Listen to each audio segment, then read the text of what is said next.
Hey everyone, Geraint here. Welcome back to part 3 of the Codex entries. I hope you're ready, because I'm ready. I got lots of water with me. So let's get started.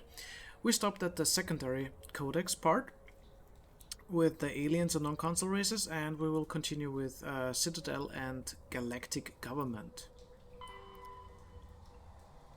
Citadel and Galactic Government, I think we are here, yeah. Citadel Conventions. These diplomatic talks occurred in the wake of the Krogan rebellions as a response to the destruction of the conflict and an attempt to distance the Council from the brutal Krogan warfare. The conventions regulate the use of weapons of mass destruction. A WMD causes environmental alteration to a world. A bomb that produces a large crater is not considered a WMD. A bomb that causes a nuclear winter is.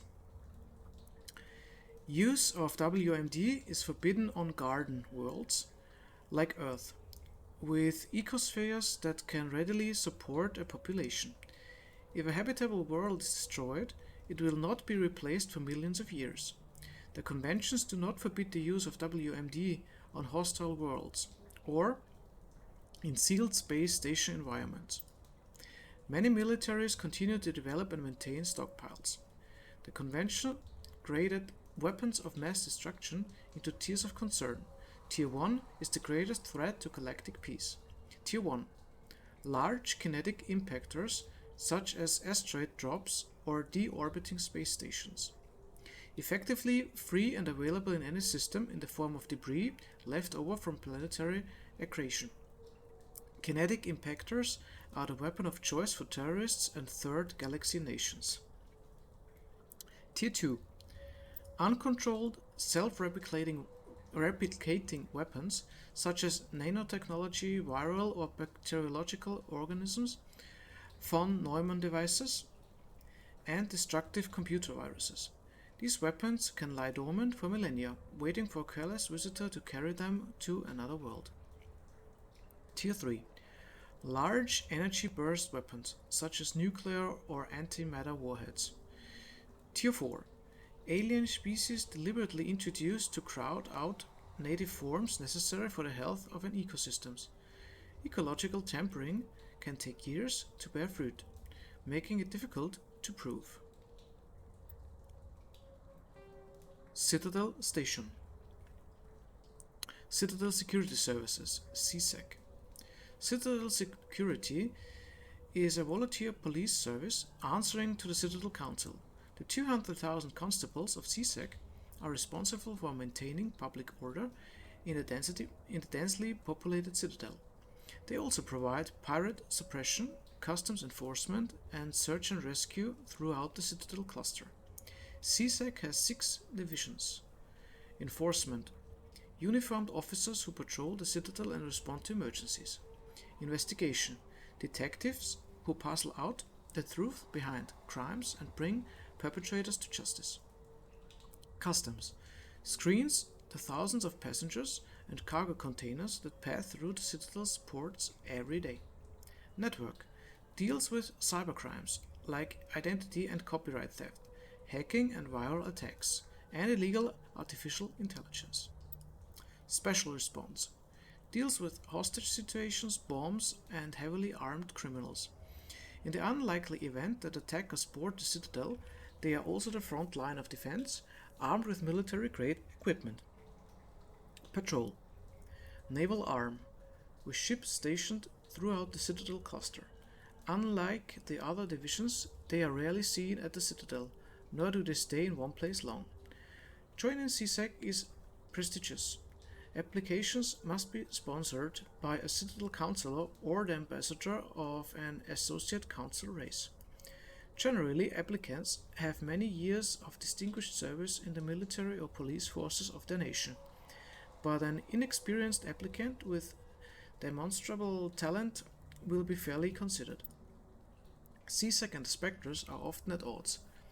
Many CSEC members, notably current executor Venari Palin, believe that allowing Spectres to be above the law is a dangerous practice. The actions of Seren Arterius lend credence to this position. The spectres, in turn, are aggravated when CSEC's dedication to procedure and due process hampers their investigations. Presidium Ring. The ring is an enclosed loop of park-like space serving as the connection point for the wards. The interior walls are lined with the embassies of influential species and private residences for the galaxy's elite. The Presidium is full of open-air restaurants, bars, and luxurious meeting areas. Gravity is around 1/3 Earth normal. A holographic sky is projected over the ceiling of the ring. Unlike the 24/7 bustle of the wards, the Presidium maintains a 20-hour day schedule, with a 6-hour night where lights are dimmed and the sky goes through a night cycle. Offices and residences are often open to the interior. It is not unusual for embassies to have no exterior wall at all. This does not cause a crime problem due to the heavy CSEC presence and ubiquitous monitoring devices on the Presidium. Thieves are quickly identified and apprehended. The ring is the location of the Citadel's spaceports. Being closer to the center of spin, there is less motion for a ship to match, and the reduced spin gravity makes handling cargo easier. Hundreds of ships pass through the Citadel every day, and every species with an embassy is granted a private dock. The tower at the center of the ring holds the administration of the Citadel Council. The tower rises over a kilometer from the ring, appearing to thrust forward parallel to the ward's arms. As the tower is at the center of the spin axis, it experiences little centrifugal force. Gravity is maintained using mass effect fields at a 90-degree angle to the ring and wards. A consular dock can be found at the base of the tower. While normally used for diplomatic couriers and spectre business, the shuttles docked here can evacuate the council government in an emergency. Serpent Nebula. The Citadel is surrounded by a blue-tinted reflection nebula. The light of the nebula is actually light from the Citadel, scattered and reflected back at the station. At first, the Serpent Nebula was assumed to be made of microscopic construction debris. Prevailing theory holds that the Protheans used molecular nanotechnology to manufacture the incredibly durable materials used in the Citadel.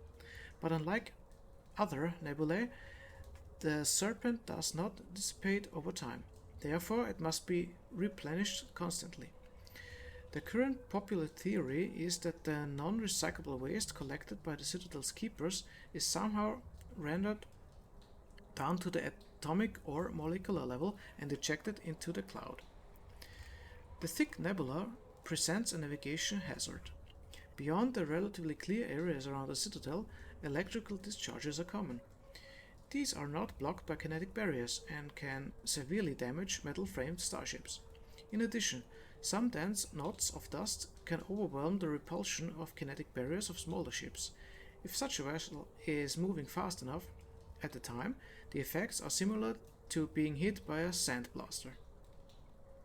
Attempting to reach the Citadel through open space navigation is unadvisable.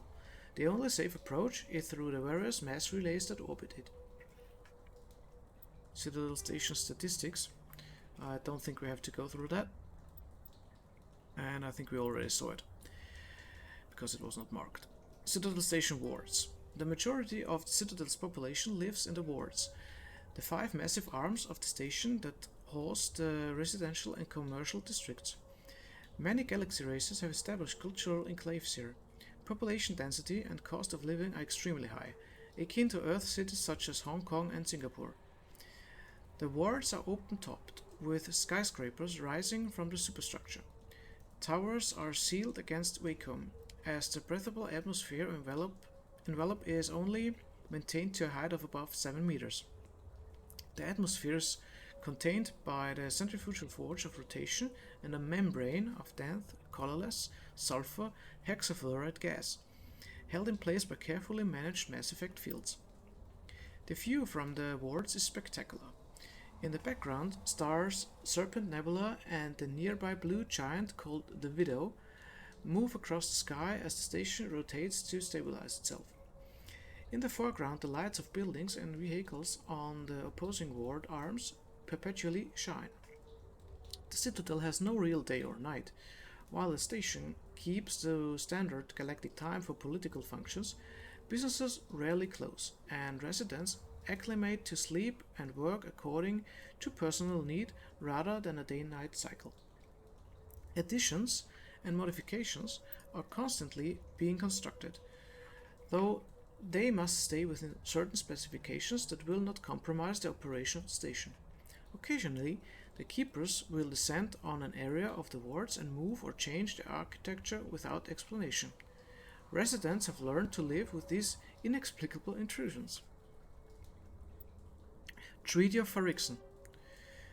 Due to the destructive potential of Dreadnought, the Council races agreed at the Pharixon Naval Conference to fix a ratio of Dreadnought construction between themselves. At the top of the pyramid is the peacekeeping Turian fleet. Below the Turians are the other Council races, currently the Asari and Salarians. Council associate races are at the bottom. The Human Systems Alliance is part of this last group. The ratio of Turian to Council to associate Dreadnought is 5 to 3 to 1. For every Dreadnought humans are permitted to build, the Asari have 3, and the Turians 5. That should be everything for Citadel and Galactic Government. Humanity and the Systems Alliance. Genetic engineering. In the 22nd century, manipulation of the human genome became commonplace. Techniques of genetic engineering advanced to the point where the rich could custom build fetuses that grew into stronger, smarter, and more attractive adults. In more permissive regions, custom designed life forms and uplifted animals occupied an ill-defined niche between property and sapient being. Travel to planets with unique forms of life brought an awareness that Earth's unique biodiversity could be lost if spliced and hybridized to gain useful alien qualities. The Saddam-Walcott Generic Heritage Act was passed by the System Alliance Parliament in 2161. It has imposed sharp restrictions on controversial uses of genetic engineering, but provided government subsidies for beneficial applications. Screening and therapy. Most governments provide free assessments and corrective therapy for genetic diseases in prospective parents. This has nearly eliminated everything from cystic fibrosis to nearsightedness. The earlier screening and therapy is performed, the more comprehensive the results. Though ideally performed on artificial fertilized zygotes in a lab, procedures are available for embryos in the womb and newborns out of respect for personal beliefs. Enhancement. Improvement of natural human abilities is legal, but adding new abilities is not. Treatments to improve strength, reflexes, mental acuity, or appearance are permitted. Adding a tail or the ability to digest cellulose is not. Some genetic enhancement is provided for free to Alliance military recruits, but the average citizen must pay for the privilege. The process can take years to reach fruition in an adult. Engineering. Artificial hybridization of genes from compatible non-human species with human genetic code is illegal. Creation of designed life is broadly legal and mainly used for terraforming and medical applications. But sentient creatures are heavily regulated, and creation of sapient life is outlawed by both the Systems Alliance and Citadel Council. Human diplomatic relations. Humanity has encountered many galactic species. War have been few, but mistrust is rife. Politically, the Alliance is a peaceful trade partner of the Turians. As a practical matter, however, there is simmering antagonism and bigotry between both populations over the First Contact War of 2157. The Alliance enjoys good relations with the Asari, though many privately believe the matriarchs are aristocratic and overcautious. Though humans know better than to unconditionally trust any Solarian, their shared reckless ways make them natural allies against the conservative Turians and Asari.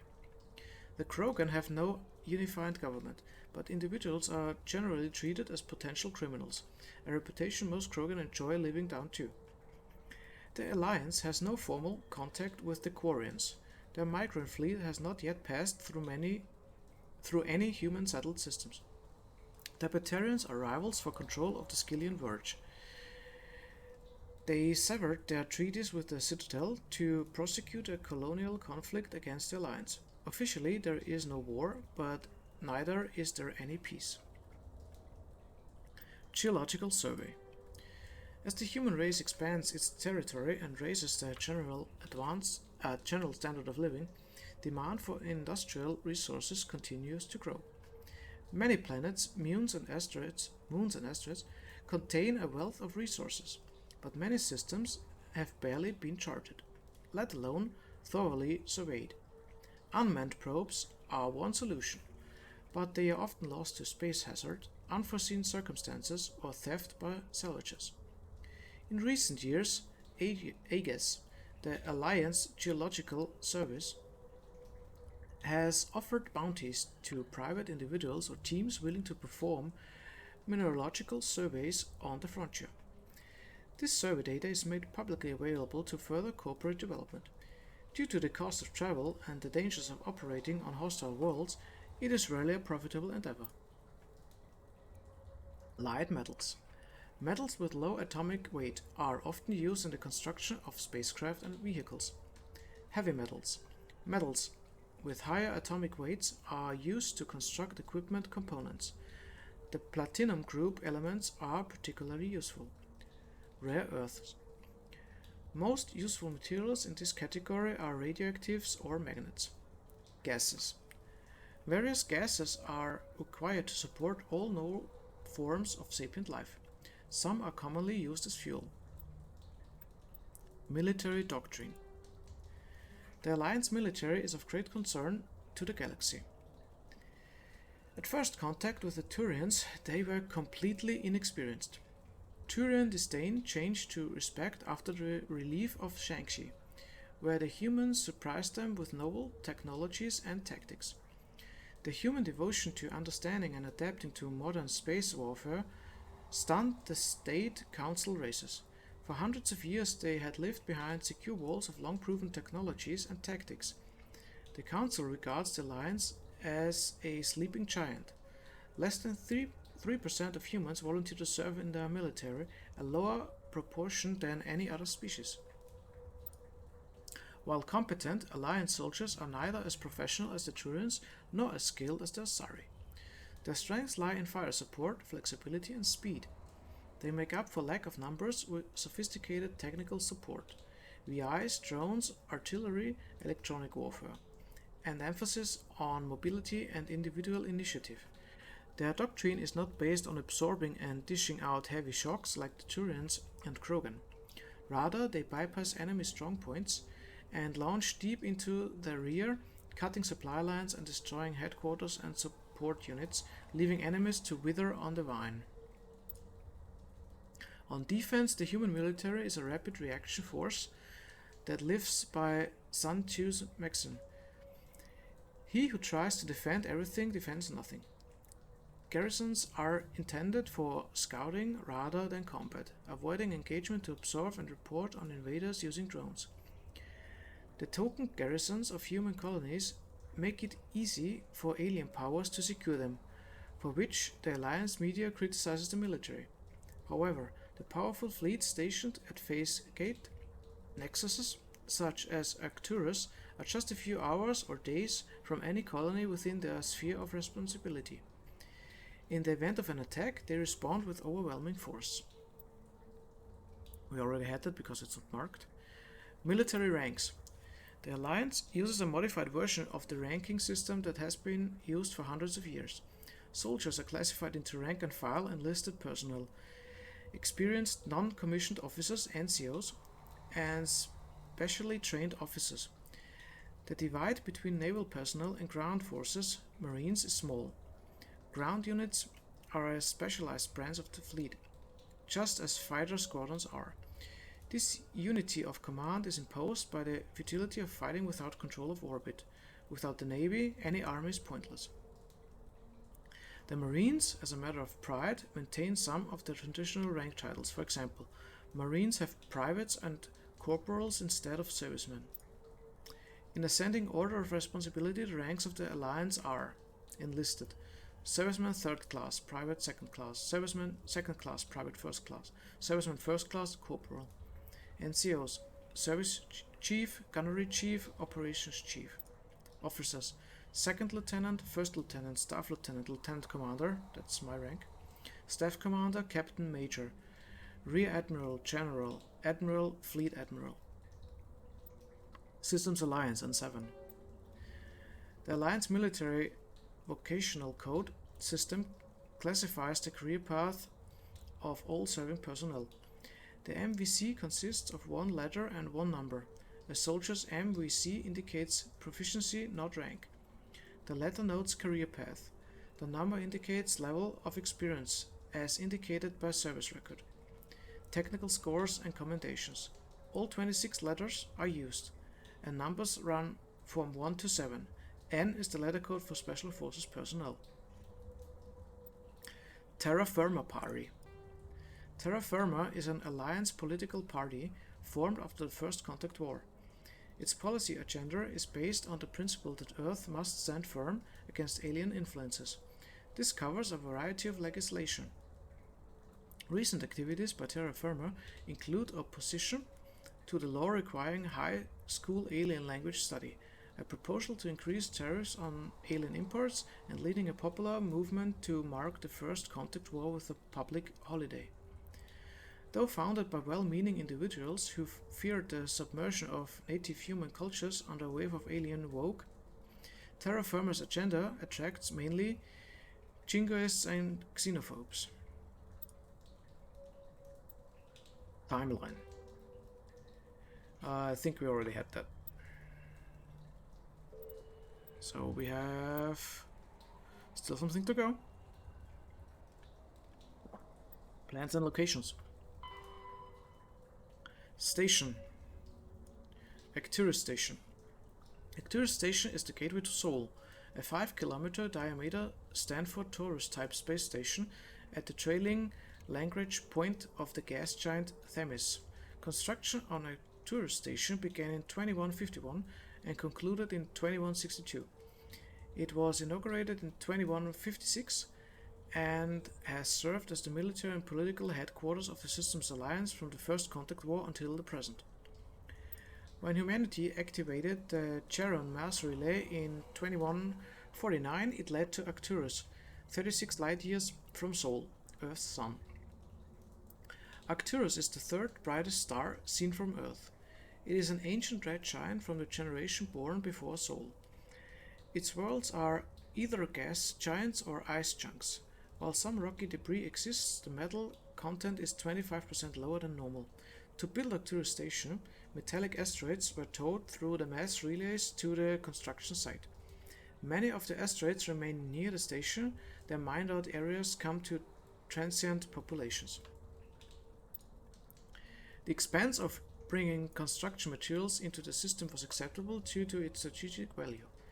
With 3 primary mass relays in addition to the secondary one to Seoul, Arcturus is a major communications and military choke point. The Alliance First Fleet is based in Arcturus, where it can guard the gates to Seoul and react to incursions in the 3 connected clusters. The station also hosts the Systems Alliance Parliament and the Systems Alliance Military General Headquarters. Its permanent population is approximately 45,000. Arcturus is actually, from the galactic halo, one of a cluster of 52 stars that are crashing through the disk of the galaxy. In 1 billion years, Arcturus will be sailing through the depths of extragalactic dark space. Gagarin Station. Gagarin Station is the largest deep space station built by humanity, a Bernard sphere design with a 500-meter diameter habitable area. It was constructed beyond Pluto, nearly 80 astronomical units, 12 billion kilometers from Sol. Moving crew and material to this location bankrupt most of the backers. Gagarin was placed at the inner edge of the heliopause, the point at which the solar wind can no longer push back the interstellar medium. It was built to test a number of faster-than-light drive principles that theoretically could only occur in interstellar space. The station was nicknamed Jump Zero, as it was intended to be the jumping-off point for humanity's expansion into the galaxy. Shortly after the station was completed, the Protean ruins were discovered on Mars, rendering the entire effort moot. After struggling to make a profit for a decade, Gagarin was sold to the Systems Alliance in 2159 for a fraction of its construction cost. The Alliance refurbished it as a research and training center for the recently discovered biotic phenomenon. In 2169, the Biotic Acclimation and Training Program was shut down and Gagarin became a general research facility. Its remote location and intentional isolation from the extranet makes it popular for dangerous research, particularly in the field of artificial intelligence. Humanity's first stable AI, the Alliance-sponsored ELISA, achieved sapience at Gagarin in 2172. Today, Gagarin Station has a permanent population of approximately 9,000. A plan has been proposed to move it to the gravitationally stable barycenter point between Pluto and the Charon relay, allowing it to serve as a gateway facility between the Sol and Arcturus system. The high cost of safely moving its mass has delayed this indefinitely. We have a look at ships and vehicles, but if it's just a list on... No, okay. Ships and vehicles. FTL drive appearance. New space travelers ask, what does it look like outside a ship moving at faster than light speed? Part of the answer can be seen in a simple pane of glass. Light travels slower through glass than it does through open air. Light also moves slower in conventional space than it does in a high-speed mass effect field. This causes refraction. Any light entering at an angle is bent and separated into a spectrum. Objects outside the ship will appear refracted. The greater the difference between the objective exterior and subjective interior speeds of light, the greater the refraction. As the subjective speed of light is raised within the field, objects outside will appear to redshift, eventually becoming visible only to radio telescope antennae. High-energy electromagnetic sources, normally hidden to the eye, become visible in the high blue spectrum. As the speed of light continues to be raised, X-ray, gamma-ray, and eventually cosmic ray sources become visible. Stars will be replaced by pulsars, the accretion disk of black holes, quasars, and gamma-ray bursts. To an outside observer, a ship within a mass effect drive envelope appears blue shifted. If within a field that allows travel at twice the speed of light, any radiation it emits has twice the energy as normal.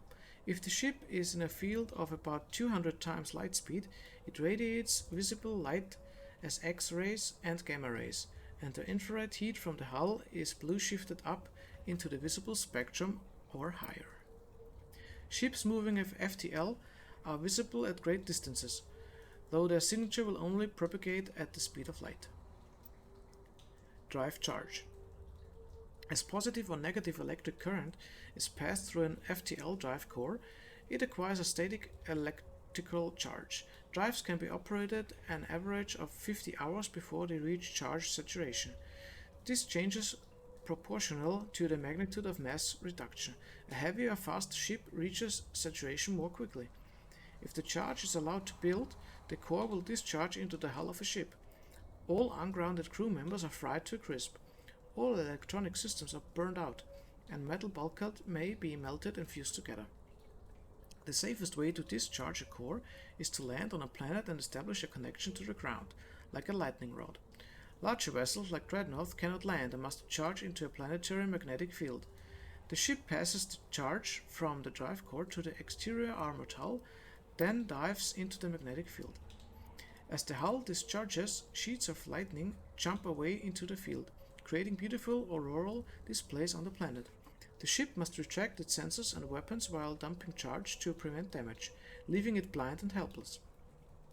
Discharging at a moon with a weak magnetic field can take days. Discharging into the powerful field of a gas giant may require less than an hour. Deep space facilities such as the Citadel often have special discharge facilities for visiting ships.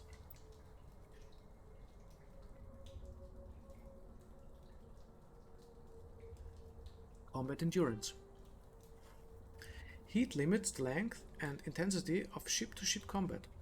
Starships generate enormous heat when they fire high-energy weapons, perform maneuvering burns, and run on board combat electronics.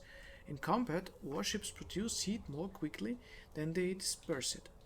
As heat builds within a vessel, the crewed spaces become increasingly uncomfortable. Before the heat reaches lethal levels, a ship must win or retreat by entering FTL. After an FTL run, the ship halts, shuts down non-essential systems, and activates the heat radiation gear. Combat endurance varies by ship design and by the battle location. Battles in the deep cold of interstellar space can go on for some time. Engagement close to a star are brief. Since habitable worlds are usually close to a star, battles over them are frantic. General tactics: space combat. Shells lofted by surface navies crash back to Earth when their acceleration is overwhelmed by gravity and air resistance. In space, a projectile has unlimited range. It will keep moving until it hits something. Practical gunnery range is determined by the velocity of the attacker's ordnance and the maneuverability of the target. Beyond a certain range, a small ship's ability to dodge trumps a larger attacker's projectile speed. The longest ranged combat occurs between dreadnoughts, whose projectiles have the highest velocity but are the least maneuverable. The shortest range combat is between frigates, which have the slowest projectile velocities and highest maneuverability. Opposing dreadnoughts open with a main gun artillery duel at extreme ranges of tens of thousands of kilometers. The fleets close, maintaining evasive lateral motion while keeping their bow guns facing the enemy. Fighters are launched and attempt to close to disrupt the torpedo range. Cautious admirals weaken the enemy with ranged fire and fighter strikes before committing to close action. Aggressive commanders advance so cruisers and frigates can engage. At long range, the main guns of cruisers become useful. Friendly interceptors engage enemy fighters until the attackers enter the range of ship-based Guardian fire. Dreadnoughts fire from the rear, screened by smaller ships. Commanders must decide whether to commit to general melee or retreat into FTL. At medium range, ships can use broadside guns. Fleets intermingle and it becomes difficult to retreat in order. Ships with damaged kinetic barriers are vulnerable to Wolfpack frigate flotillas that speed through the battle space. Only fighters and frigates enter close knife fight ranges of 10 or fewer kilometers. Fighters lose their disruptor torpedoes, bringing down a ship's kinetic barriers and allowing it to be swarmed by frigates. Guardian lasers become viable weapons, swatting down fighters and boiling away warship armor. Neither dreadnoughts nor cruisers can use their main guns at close range. Laying the bow on a moving target becomes impossible. Superheated thrusters exhaust become a hazard. Let's check how many there are. Oh, quite a lot. Planetary assaults. Planetary assaults are complicated if the target is a habitable garden world. The attackers cannot approach the defenders straight on. The Citadel conventions prohibit the use of large kinetic impactors against habitable worlds. In a straight-on attack, any misses plow into the planet behind the defending fleet. If the defenders position themselves between the attackers and the planet, they can fire at will while the attackers risk hitting the planet. Successful assaults on garden worlds hinge upon up-to-date intelligence. Attackers need to determine where the enemy's defenses are, so they may approach from an angle that allows them to fire with no danger of collateral damage. Note this is not necessary for hostile worlds. Once control of orbit has been lost, defensive garrisons disperse into the wilderness. An enemy with orbital superiority can bombard surface forces with impunity. The best option for defenders is to hide and collect reconnaissance in anticipation of relief forces. Given the size of a planet, this is impracticable to garrison entire conquered worlds. Fortunately, colonization efforts tend to focus on building up a dozen or few areas. Ground forces occupy the spaceports, industrial facilities, and major population centers. The wilderness is patrolled by unmanned aerial vehicles and satellite reconnaissance. If a defender unit is spotted, air mobile rapid deployment units and satellite artillery are used to pin down and destroy them. Starship crew considerations. Cabins give each individual 10 cubic meters of space. On larger vessels, private rooms are common. As ships get smaller, the number of crew packed into a single wardroom increases. Asari prefer shared spaces even on large vessels, while Krogan territorial instinct make it impossible for them to cohabitate even on the smallest ships. On smaller vessels, hot bunking is the norm. Crew members assigned to different watches share the same bunk. When one gets off duty, he wakes up the person in the bunk. While the crewman is on duty, the first gets his rag time. Spacecraft compartments can be isolated by airtight doors in case of decompression. The cinematic vision of explosive decompression is fiction. Hold compartments either take enough damage that occupants are killed instantly or leak slowly enough that they are able to reach protective gear. Compartments are equipped with emergency life support apparatus, fireproof plastic bubbles with air bottles. Small when stowed, ELSA comfortably accommodate one individual inflated. Damage control procedures cut off ventilation to burning compartments. Without oxygen to consume, fires die in seconds. The compartment is repressured afterwards for crew recovery. Mass effect fields create an artificial gravity, AGRAV, plane below the decks, preventing muscle atrophy and bone loss in zero-G. Large vessels arrange their decks perpendicular to their thrust axis. The highest decks are at the bow and the lowest at the engines. This allows a grav to work with the inertial effects of thrust. Ships that can land arrange their decks laterally, so the crew can move about while the vessel is on the ground. Warships normally turn off their aircraft systems during combat, reducing the heat generated by systems and increasing combat endurance. To provide a point of reference for navigating in zero-G, floors are painted a different color from the walls and ceiling. Cruisers. Cruiserweight starships are the standard combat unit encountered away from the large naval bases, the poor bloody infantry of most fleets.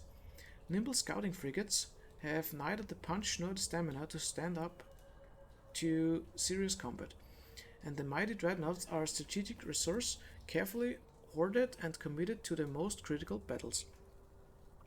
Cruisers perform routine independent show-the-flag patrols in settled systems and lead flotillas of frigates in small engagements, such as pirate suppression campaigns. In major fleet engagements, cruiser squadrons support the dreadnought battle line by screening their flanks against enemies attempting to maneuver for a main gun bowshot from their vulnerable broadsides. Alliance cruisers are named after cities of Earth.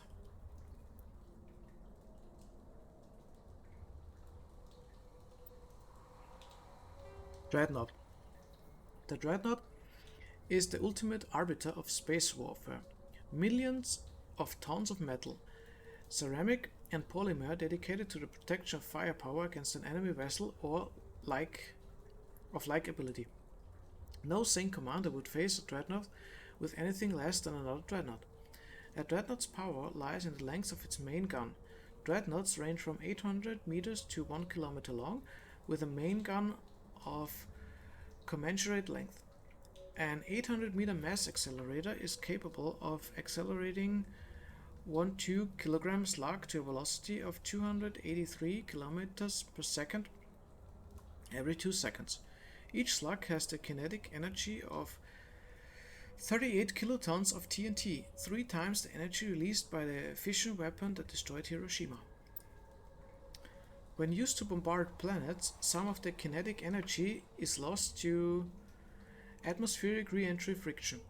As a rule of thumb, each Earth atmosphere of air pressure saps approximately 20% of a projectile's impact energy.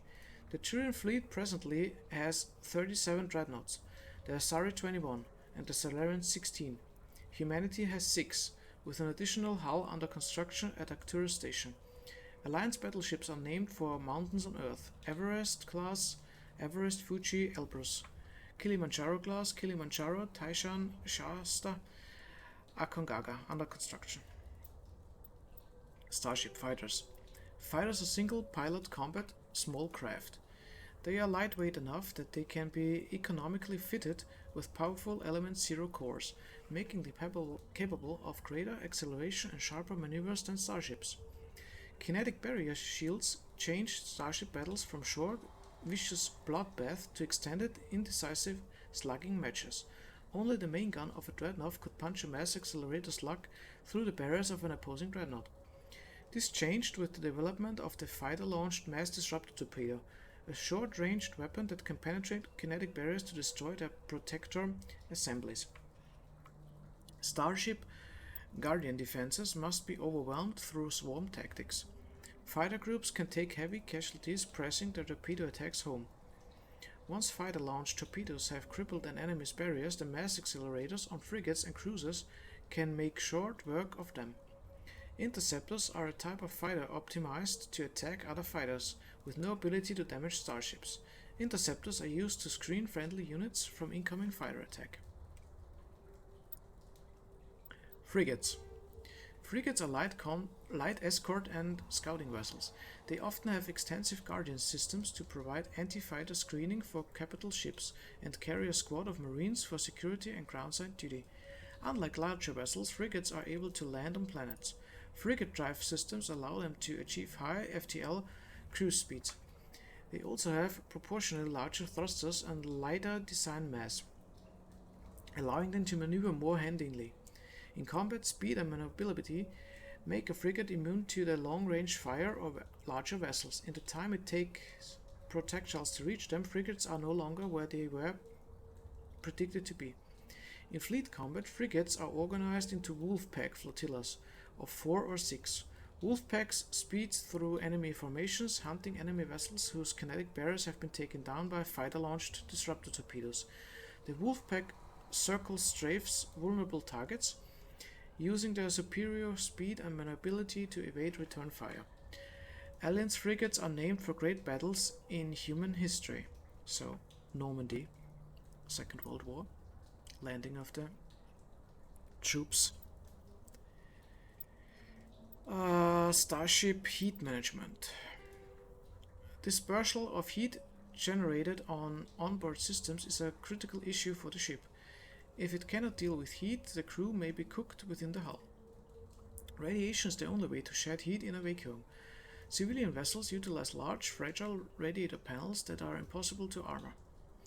Warships use diffuse radiator arrays, DRA, ceramic strips along the exterior of the armored hull. These make the ship appear stripped to thermographic sensors. Since the arrangement of the stripes depends on the internal configuration of the ship, the patterns for each vessel are unique and striking. On older ships, the DRA strips could become red or white hot.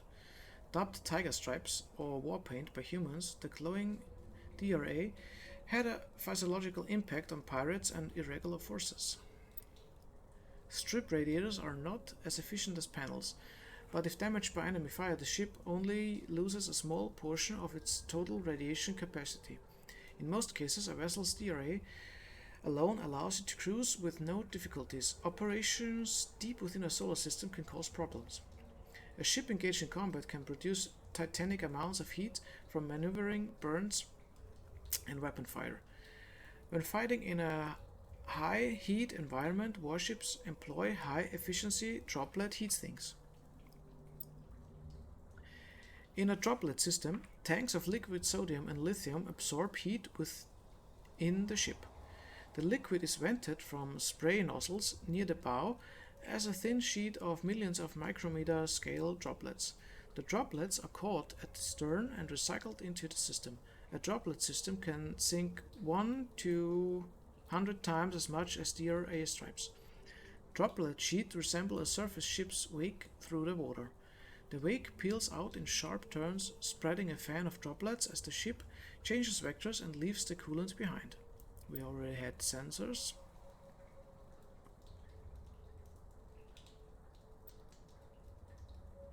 Starship thrusters. A Mass Effect drive core decreases the mass of a bubble of space-time around the ship. This gives the ship the potential to move quickly, but does not apply any motive power. Ships use their sublight thrusters for motive power at FTL. There are several varieties of thrusters, varying in performance versus economy. All ships are equipped with arrays of hydrogen-oxygen reaction control thrusters for maneuvering. Ion drives electrically accelerate charged particles as a reaction mass. They are extremely efficient but produce negligible thrust. They are mainly used for automated cargo barges. The primary commercial engine is a fusion torch, which vents the plasma of the ship's power plant. Fusion torches offer powerful acceleration at the cost of difficult heat management. Torch fuel is fairly cheap. Helium-3 skimmed from gas giants and deuterium extracted from seawater or cometary bodies. Propellant is hydrogen, likewise skimmed from gas giants. In combat, military vessels require accelerations beyond the capability of fusion torches. Warship thrusters inject antiprotons into a reaction chamber filled with hydrogen. The matter-antimatter annihilation provides unmatched motive power. The drawback is fuel production. Antiprotons must be manufactured one particle at a time. Most antimatter production is done at massive solar arrays orbiting energetic stars, making them high-value targets in wartime. The exhaust of fusion and antiproton drives is measured in millions of degrees Celsius. Any vessel caught behind them will melt like wax in a blowtorch. Any long-duration interstellar flight consists of two phases, acceleration and deceleration. Starships accelerate to the halfway point of their journey, then flip 180 degrees and apply thrust to the opposite vector, decelerating as they finish the trip. The engines are always operating and peak speed is attained at the middle of the flight. Vehicles, combat drones. Drones are small robots used to support and supplement organic soldiers on the battlefield. They have no artificial intelligence of any kind, but follow fixed, minimally adaptive programs. Most varieties employ mass effect, levitation, and improved mobility. All modern armies rely on veritable fleets of drones for routine soldiering, static garrisons, patrols, etc. The use of drones in non-critical duties keeps manpower needs down and reduces casualties in low-intensity conflicts. Less advanced races and cultures with less sensitivity to casualties have correspondingly fewer drones in their inventory. Drones are of little use in conventional open-field battles as they are poorly armed or armored. In addition to combat drones, support drones are used to assist organic units in the field. Reconnaissance drones are small, stealthy craft that screen combat units in the field and warn commanders when enemies are spotted. Electronic warfare drones supplement battlefield technicians, serving as mobile jammers and ELINT, electronic intelligence gathering platforms. Military and civilian police utilize Dazzler drones equipped with powerful strobe lights to disorient and subdue intruders using non-lethal force. Drone formations are officially referred to as wings, i.e. deploy the 4th assault drone wing on the left flank. Common soldiers often refer to friendly formations as flocks and enemy formations as swarms. Weapons, ablative armor. A warship's kinetic barriers reduce damage from solid objects, but can do nothing to block Guardian lasers, particle beams, and other forms of directed energy weapons, DEW. The inner layer of warship protection consists of ablative armor plate designed to boil away when heated. The vaporized armor material scatters a DEW beam, rendering it ineffectual. A scaffold is built around the interior pressure hull. with sheets of ablative armor hung from the structure. Ships typically have multiple layers of armor separated by empty baffles. Space is often used for cargo storage. Cruisers, which lack the internal space to fit dedicated fighter hangars, store the shipboard fighter complement in the baffles. It is not unknown for enlisted crew to build illicit alcohol distilleries in some obscure corner of the baffles, safe from prying eyes. Disruptor torpedoes. Disruptor torpedoes are powered projectiles with warheads that create random and unstable mass effect fields when triggered. These fields warp space-time in a localized area. The rapid asymmetrical mass changes cause the target to rip itself apart. In flight, torpedoes use a mass-increasing field, making them too massive for enemy kinetic barriers to repulse. This extra mass gives torpedoes very sluggish acceleration, making them easy prey for defensive Guardian weapons, so torpedoes have to be launched at very close range. Torpedoes are the main anti-ship weapon used by fighters. They are launched from point-blank range in ripple-fire waves reminiscent of an ancient Calliope rocket artillery launchers, thus their popular nickname Callies. By saturating defense Guardian systems with multiple targets, at least a few will get through. Guardian. The ship's general area defense integration anti-spacecraft network, Guardian, consists of anti-missile, anti-fighter laser turrets on the exterior hull. Because these are under computer control, the gunnery control officer needs to do little beyond turn the system on and designate targets as hostile. Since lasers move at light speed, they cannot be dodged by anything moving at non-relativistic speeds. Unless the beam is aimed poorly, it will always hit its target. In the early stages of a battle, the Guardian fire is 100% accurate. It is not 100% lethal, but it doesn't have to be.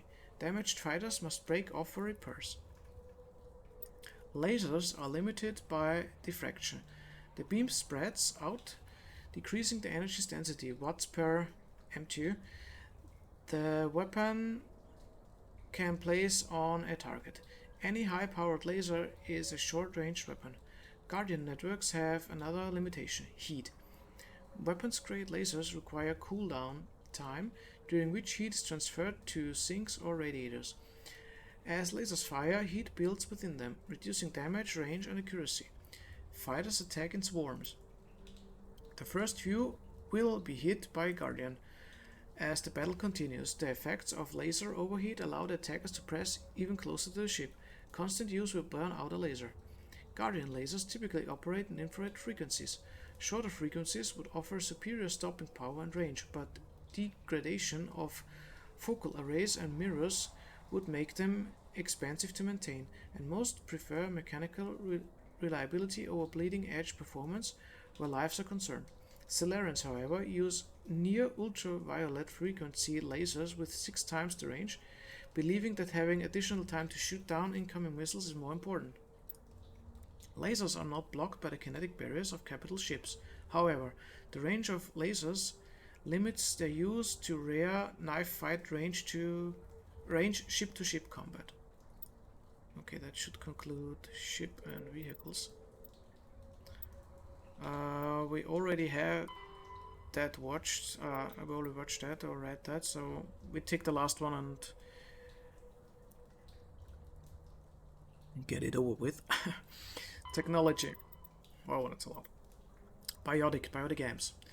Biotic manipulate mass effect fields using dozens of element zero nodules within their nervous systems. Did we already have that? I think we already had that. I think.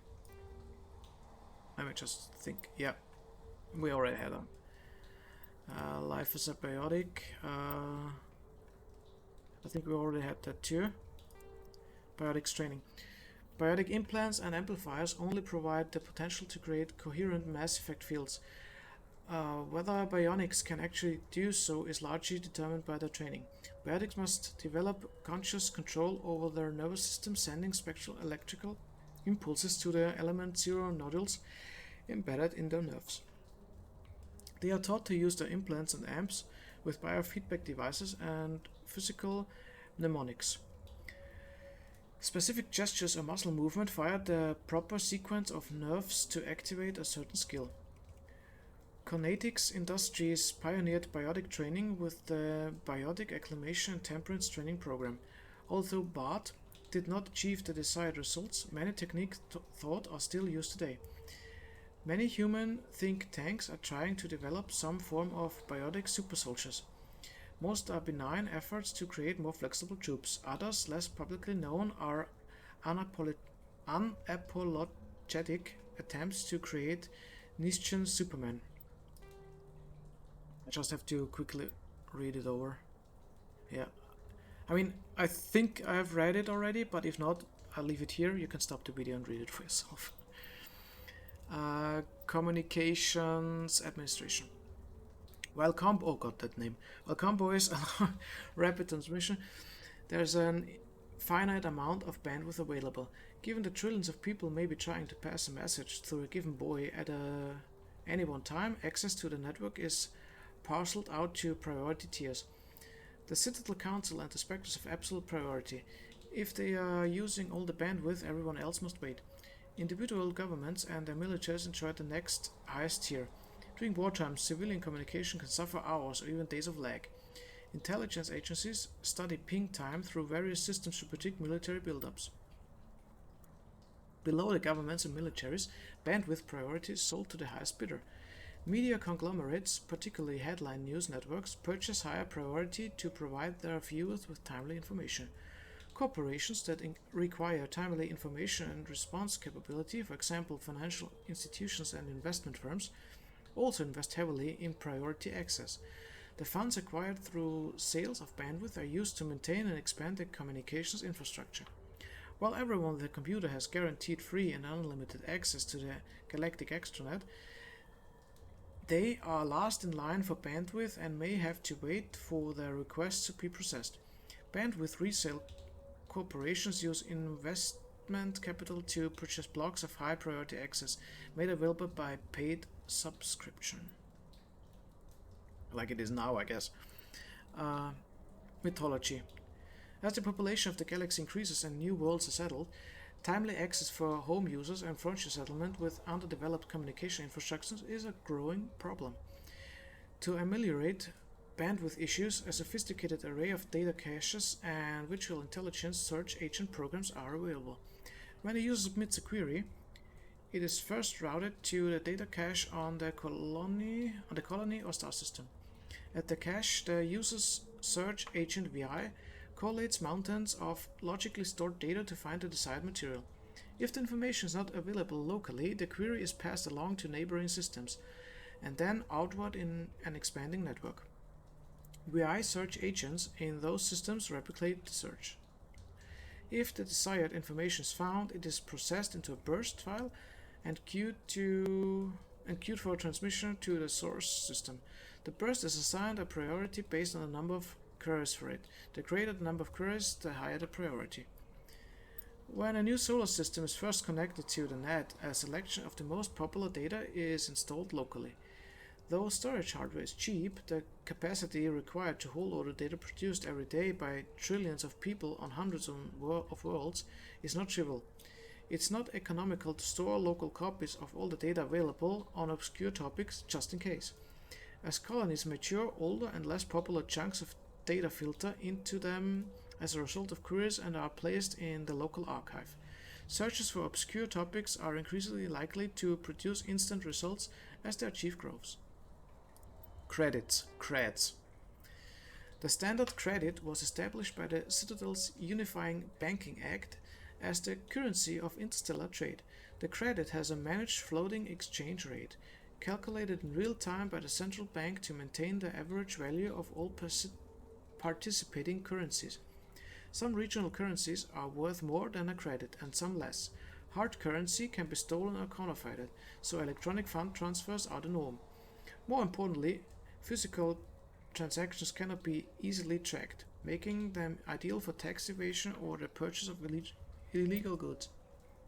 When the Alliance joined the Citadel, its various national treasuries were linked into the credit network. A human with a bank account of Mexican pesos, Japanese yen, or Indian rupees can purchase any item priced in credits at fair market value.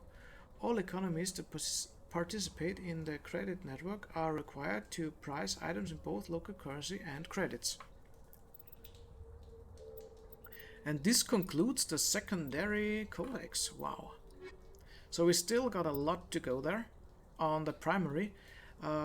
Maybe the primary ones are voiced over like the last ones, but we will see. But for this video, it will come to an end. And again, thank you very much for listening to me, even though English is not my main language, my primary language.